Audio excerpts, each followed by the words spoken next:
দেশে যারা মাজার হামলা করে তারা ইহুদিদের চর, এরা মোসাদের এজেন্ট।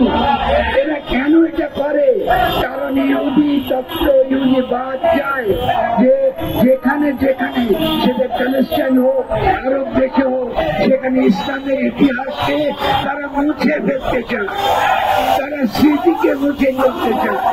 আমাদের ওলিয়া উলিয়া যাদের দ্বারা এদেশে ইসলাম এসেছে, ইসলাম কায়েম হয়েছে, তাদের স্মৃতিচিহ্ন, তাদের মাজারগুলো আপনারা যারা ভাঙছেন, আপনারা যারা হাত তুলেছেন, আপনারা কাজের চর, আপনারা কাজের পক্ষে কাজ করছেন, আমরা এটা জানি, এটা আমরা অনেকবার করেছি।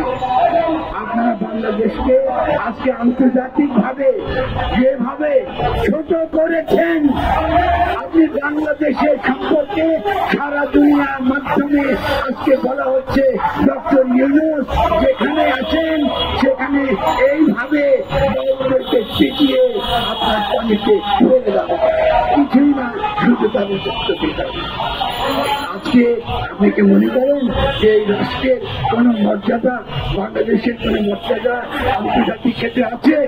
এটা দেখিয়ে ভারতে প্রচার করা হয়, দেখো ইসলাম কত খারাপ, দেখো ইসলাম কিরকম নষ্ট ধর্ম।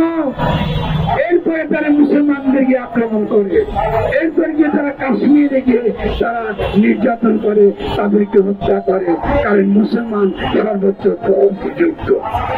এর আগে সন্ত্রাসের বিরুদ্ধে যুদ্ধে মার্কিন যুক্তরাষ্ট্রের নেতৃত্বে আমরা দেখেছি কিভাবে কেউ ইসলামের পরিচয় দেওয়ার ফলে তাকে সন্ত্রাসী বলে, তাকে বিভিন্ন রকম অভিযোগে অভিযুক্ত করে তার উপর অত্যাচার হয়েছে।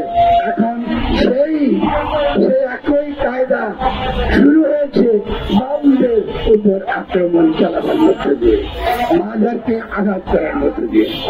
এটা আমাদের কাছে গ্রহণযোগ্য নয়, এটা কোন নাগরিকের কাছে গ্রহণযোগ্য হতে পারে না।